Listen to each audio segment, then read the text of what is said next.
Assalamualaikum dan salam sejahtera. Bersama saya Muhammad Syahrizam Awang dalam Berita Pagi Sabah edisi Sabtu 19 Februari 2022. Berita dimulakan dengan perkembangan semasa COVID-19. Sabah catat 5,565 jangkitan baru semalam, peningkatan 771 kes berbanding hari sebelumnya. Ia merupakan angka harian tertinggi yang pernah direkodkan negeri ini. Menurut kenyataan Menteri Kerajaan Tempatan dan Perumahan Datuk Seri Panglima Masidi Manjun, jangkitan baharu dicatatkan di semua daerah iaitu 12 daerah dengan kes 3 angka, manakala 14 daerah mencatat kes 2 angka. Kes berpunca daripada jangkitan sporadik kekal tinggi iaitu 62.43% atau 3,474 kes, menandakan virus telah menyebar dalam komuniti dan tidak lagi tertumpu di lokaliti tertentu. Sejumlah 99.59% kes baharu berada dalam kategori 1 dan 2, 6 dalam kategori 3, 12 dalam kategori 4 dan 5 kes dalam kategori 5. Terdapat 2 kluster baharu melibatkan institusi pendidikan iaitu kluster Kampung Lampada Kota Marudu melibatkan warga SK Lampada dengan kes indeks merupakan pembantu pengurusan murid asrama sekolah. Manakala kluster Bukit Langsat Keningau melibatkan jangkitan dalam kalangan pelatih di Institut Pengajian Guru IPG Kampus Keningau. Dalam pada itu, bilangan pesakit sembuh semalam 2,152 orang menjadikan jumlah kumulatif 252,147 orang. 6 kes kematian turut dilaporkan iaitu masing-masing 1 kes di Tawau, Tuaran, Semporna, Penampang, Kota Belud dan Papar. Seterusnya kita ikuti statistik terkini kes baharu mengikut daerah dan kadar vaksinasi bagi Sabah.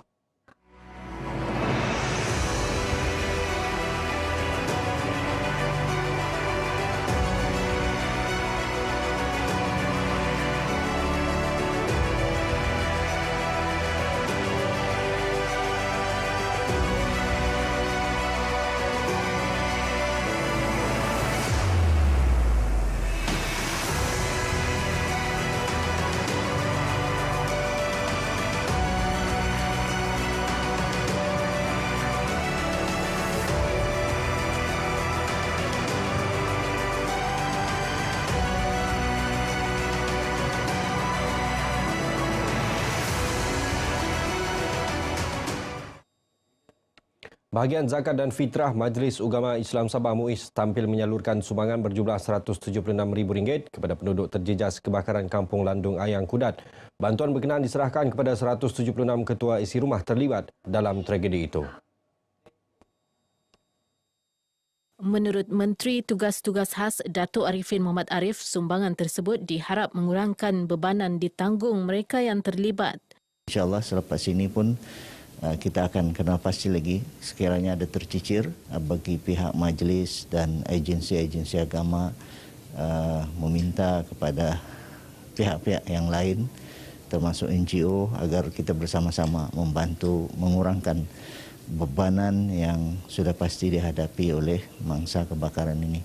Beliau ditemui RTM selepas menyaksikan penyerahan cek bantuan disampaikan Ketua Pegawai Eksekutif MUIS, Ramlan Awang Ali kepada pemimpin masyarakat Tanjung Kapur Nurlizah Gurrahman di Kota Kinabalu. Alhamdulillah kerana mereka prihatin kepada mangsa-mangsa kebakaran Kampung Landung Ayang. Bukan itu saja, Menteri Tugas-Tugas Khas Datuk Arifin tidak berhenti putus-putus WhatsApp bertanyakan mangsa-mangsa, keadaan mangsa-mangsa di Kampung Landung Ayang. Dalam kejadian Rabu lalu, lebih 1,600 penduduk tinggal sehelai sepinggang selepas 179 buah rumah musnah dalam kebakaran. Sementara itu, kejadian kebakaran di Kampung Landung Ayang terus mendapat perhatian pelbagai pihak. Simpati dengan nasib menimpa penduduk terlibat, bantuan tidak putus-putus disalurkan oleh mereka yang prihatin. Turut tampil menyerahkan bantuan Pembantu Menteri Sains, Teknologi dan Inovasi yang juga Ahli Dewan Undangan Negeri Adun Pitas, Datuk Seri Dr. Rudi Awah. Selain sumbangan peribadi kepada penduduk terlibat, sebanyak 10 buah kipas juga diserah kepada Pusat Kawalan Operasi Bencana PKOB daerah untuk kegunaan di Pusat Pemindahan Sementara PPS Dewan Tun Mustafa Kudat. Turut hadir Adun Matunggong Datuk Julita Mojungki dan Adun Tulit Flovia Eng. Saya yakin dan percaya ada hikmah sebaliknya, dan saya juga percaya bahawa kerajaan hari ini di bawah kepimpinan Yang Amat Berhormat Ketua Menteri Sabah Kerajaan GRS, saya yakin dan percaya akan mengambil perhatian sebaik mungkin tetap terhadap masalah ini, dan percayalah rakyat tidak akan disia-siakan dan rakyat tidak akan diabaikan.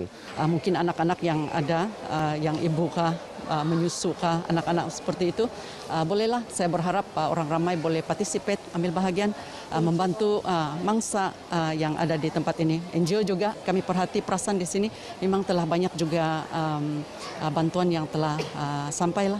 Sementara itu, Pegawai Daerah Kudat Bakri Nanun berkata keperluan penduduk terjejas sentiasa diberi perhatian seperti sumber makanan, air minuman serta ubat-ubatan. Di sini kita ada tugaskan pejabat kesihatan di pegawai-pegawai dia untuk mengawal atau melihat kepada dari segi penjarakan pada masa ini. Kita juga mengawal pergerakan mereka keluar masuk dan setiap kali kita memberi ulasan ataupun pemberitahuan agar mereka sentiasa menjaga segi penjarakan dan selalulah menggunakan pelitup muka. Yang perlu sekarang nih macam yang tempat tinggal sama yang lebih tabik sama kamu mendengar yang kita punya makanan kan. Penting yang sekarang nih saya mau minta bantuan rumah lah, tempat tinggal. Mungkin mencarilah tempat tinggal di mana kan. Paling diperlukan bagi kami macam kami ni, selepas ini kami tidak tahu kami pergi mana. Terpaksa kami pergi tapak kami sendiri, kami buat pondok pun pondok lah. Itulah kami mohon supaya bantuan dicepatkan sebab kami lari selai sepinggang. 27 tahun saya tinggal di Kampung Lendung Hayang. Baru ada kejadian begitu. Yang perlukan kalau dia yang tempat tinggal lah. Ya, habis kalau tiada tempat tinggal juga macam dulu, lebih susah juga. Meskipun berdepan cabaran pandemik COVID-19 sejak 2020, kebolehpasaran graduan Kolej Vokasional KV tetap mencapai angka memberangsangkan iaitu 80.48%. Ini membuktikan graduan bidang latihan teknikal dan pendidikan vokasional TVET mempunyai permintaan tinggi terutama dalam bidang industri. Pembantu Menteri Kejar Raya Datuk Robert Tawik berkata kerjasama strategik antara KV dengan pelbagai pihak, khususnya pemain industri semakin meningkat. Ia terbukti apabila terdapat lebih 1,000 memorandum persefahaman MOU ditandatangani KV bersama pihak berkenaan bagi memastikan peluang pekerjaan graduannya lebih luas. Datuk Robert berucap merasmikan Majlis Convocation College Vocational kali ke-6 di Keningau. Beliau turut menyeru seluruh warga KV meneruskan usaha kehadapan meniti arus revolusi industri 4.0 dan pemodenan global pendidikan masa kini. Seramai 181 graduan Kolej Vocational Keningau menerima diploma dalam majlis ini. Secara keseluruhan, 10,864 graduan Kolej Vocational seluruh negara dianugerah diploma untuk Convocation kali ini. Prosedur standard operasi SOP bagi aktiviti masjid dan surau di negeri ini telah dikemaskini oleh Jabatan Hal Ehwal Agama Islam Sabah, JAHINS pada 11 Februari lalu. Tinjauan RT mendapati pematuhan SOP baharu adalah baik termasuk di Masjid At-Taqwa, Kementerian Komunikasi dan Multimedia Malaysia, KKMM, Jalan Lintas Kepayan.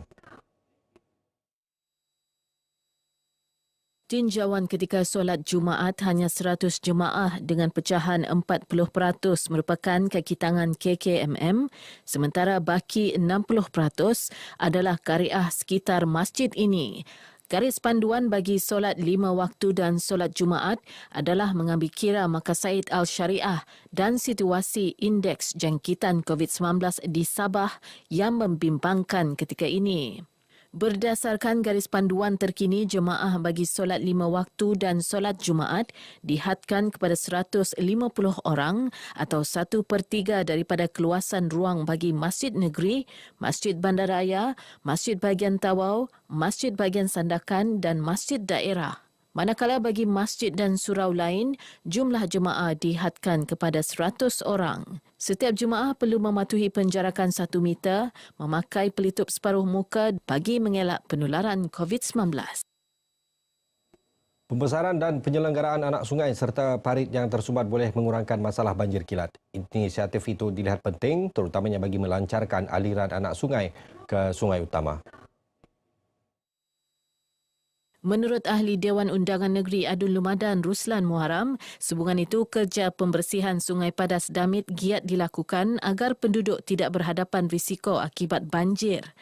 Turut menarik nafas lega petani di sekitar kawasan tersebut.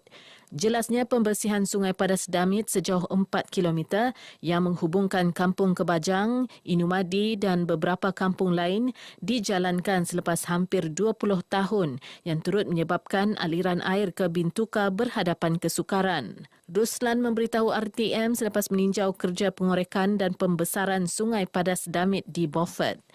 Sementara itu, dalam program berasingan, Ruslan turut membuat tinjauan bekalan ayam dan kit ujian kendiri di Pekan Beaufort. Menurutnya, kerajaan sentiasa mengambil langkah proaktif memastikan kebajikan rakyat sentiasa diutamakan. Memberi subsidi 60 sen per kilo kepada peternak-peternak ayam. Begitu juga dengan telur ayam, di mana kerajaan telah pun memberi subsidi sebanyak 5 sen per biji. Dan sudah tentu ini dapat meringankan bebanan rakyat dengan harga yang telah pun diumumkan oleh pihak kerajaan. Ini dapat membantulah pada rakyat. Terdahulu, Ruslan menyampaikan sumbangan bakul makanan kepada penduduk memerlukan. Baik saudara, sekian berita pagi Sabah untuk kali ini. Utamakan SOP ketika menjalankan aktiviti hujung minggu. Pastikan lengkap dos vaksin dan penggalak anda bersama lindungi diri, keluarga dan masyarakat. Saya Muhammad Syahrizam Awang. Assalamualaikum dan salam hormat.